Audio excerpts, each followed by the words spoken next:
오신 예수님이라는 제목으로 함께 말씀을 나누어 보도록 하겠습니다. 오늘 본문은 성전에서 아기 예수님과 시므온이라고 하는 사람이 만난 사건을 다루는 이야기입니다. 시므온이 이제 누구일까라는 학자들의 많은 이야기들이 있는데 아주 시므온이라는 이름은 당시 아주 흔한 이름 중에 하나였습니다. 누가복음을 쓴 누가도 시므온이 등장하는 오늘 본문에서 이 시므온이 누구인지, 어디 출신이고, 어떤 직업을 가졌고, 어떤 사람이고 이러한 자세한 설명은 하지 않습니다. 그래서 학자들은 아마도 이 시므온이 유명한 사람이거나 지위가 높거나 하는 사람은 아니었을 것으로 보게 됩니다.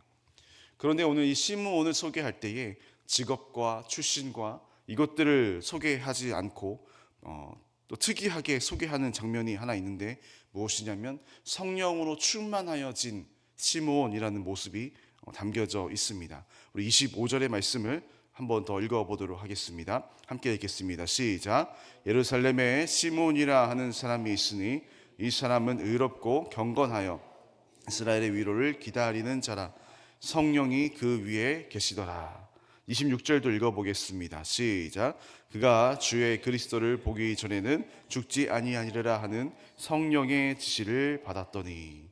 그리고 27절 말씀도 보면 그가 성령으로 감동이 되었다라는 말을 사용함으로써 25절, 26절, 27절 전체 시므온에 대한 이야기를 소개할 때 성령으로 충만하여진 사람이다라고 소개를 하고 있습니다. 그러니까 하나님은 오늘 이 시므온이라는 한 사람을 보셨을 때 어떤 사람을 사용하시느냐라는 그 질문에 직업과 어떤 권위와 어떤 그런 것들이 하나님께서 사용하시는 기준이 아니라 하나님께서 한 사람을 사용하신다 하셨을 때에 그 사람이 지극히 평범한 사람이라 할지라도 그 사람이 유명하지 않은 사람이다 할지라도 성령에 충만한 사람을 하나님께서 사용하신다라는 것입니다. 하나님께서 한 사람을 사용하실 때 그 사람의 기준은 지위보다 성품보다 성령의 인도하심을 받은 자라는 자격이 더 중요하다라는 사실입니다. 하나님은 오늘 평범한 이 한 사람을 통해서 아주 놀라운 일을 행하십니다. 바로 아기 예수를 향하여 이스라엘을 구원할 자, 하나님께서 이 아기 예수를 통해서 앞으로 어떻게 사역하실지 미리 성령으로 충만해져서 예언하고 예고하고 선포하는 장면이 오늘 본문입니다. 사실 시므온뿐만 아니라 우리가 예수님의 탄생 과정을 다 이제 아시죠? 예수님의 탄생 과정에서 중요하게 작용했던 인물들이 있었습니다. 목동들도 있었고 목자들도 있었고 그리고 무엇보다 부모인 요한과 마리아가 있었고 엘리사벳 또 사가랴라는 선지자가 있었고 이러한 사람들을 모두 보면은 하나님께서 그 사람들을 어떻게 인도하셔서 그 사람으로 하여금 예수를 축복하게 했냐면 모두 성령의 인도하심으로 그 사람들이 예수님을 만났고 그 사람들이 아기 예수를 축복하게 되는 스토리가 예수님의 그 탄생 과정 가운데 계속 이어지고 있습니다.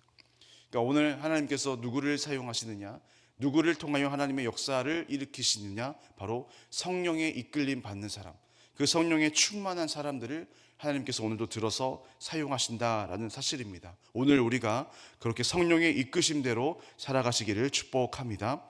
오늘을 사는 평범한 우리이죠. 우리의 삶은 아무도 주목하지 않고 우리의 삶은 아무도 알아주지 않는 삶입니다.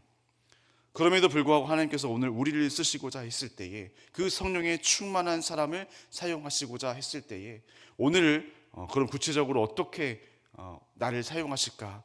그 본문의 오늘 해답은 오늘 본문에서 시므온이라는 이름 뜻에 저는 있다라고 생각을 하는데 시므온의 이름 뜻은 우리가 잘 알고 있는 쉐마, 들으심이라는 뜻입니다. 그러니까 우리가 어떻게 성령의 이끄심을 그럼 받을 수 있을까? 우리가 어떻게 하나님의 성령의 충만한 은혜를 입을 수 있을까?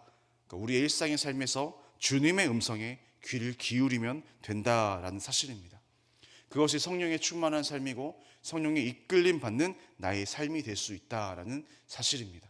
다른 세상의 소리가 아니라 다른 사람의 소리가 아니라 주님의 음성에 귀 기울이는 것, 주님의 말씀에 귀 기울이는 것, 시므온, 쉐마, 이 은혜가 우리 안에 있어야 우리가 성령으로 충만하여지고 성령의 은혜로 이끌림 받으며 살아갈 수 있다라는 사실입니다.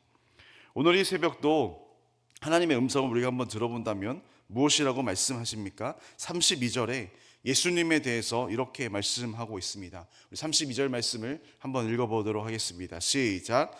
이방을 비추는 빛이요 주의 백성 이스라엘의 영광이니이다 하니. 네, 예수님은 어떤 분이라고 우리 하나님께서 말씀하시냐면 이방을 비추는 빛이요 주의 백성 이스라엘의 영광이다라고 말씀을 합니다. 당대에 아기 예수를 보는 자들, 아기 예수와 함께 있었던 자들에게만 국한된 말씀이 아니라 오늘 우리에게까지 해당되는 말씀. 예수님이 도대체 누구입니까? 네, 우리의 마음을 비추는 빛으로 오신 분이 바로 예수님이십니다. 우리의 삶에 다른 어떤 영광이 아니라 오직 나의 영광은 주님뿐이십니다 라는 이 고백을 오늘 우리가 할 수 있어야 되고, 이 성령의 음성을 우리가 들을 수 있어야 된다라는 사실입니다. 진실이라는 단어가 있습니다. 진실. 진실이라는 단어는 영어로 많은 단어가 있지만 그 중에 sincere이라는 영어 단어가 있습니다. 그런데 이 sincere이라는 단어가 라틴어에서 파생이 되었는데 라틴어 시네 세라라는 단어에서 이게 유래되었다라고 합니다.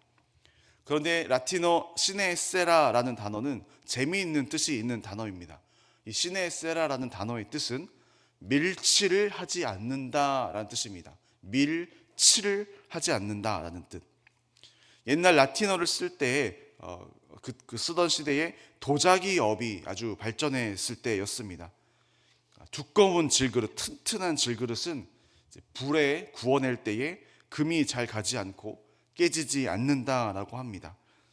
하지만 그 고가의 도자기는 색깔을 잘 입혀서 색을 잘 내기 위해서 얇게 굽는다고 해요. 그래서 얇게 구운 고가의 도자기가 오히려 금이 쉽게 간다라고 합니다.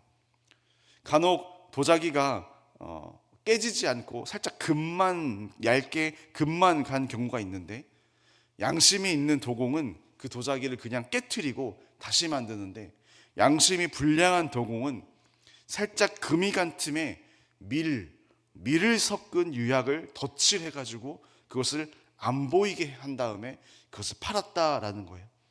즉 밀칠을 더해가지고 속여서 비싼 그릇으로 판다라는 것이죠.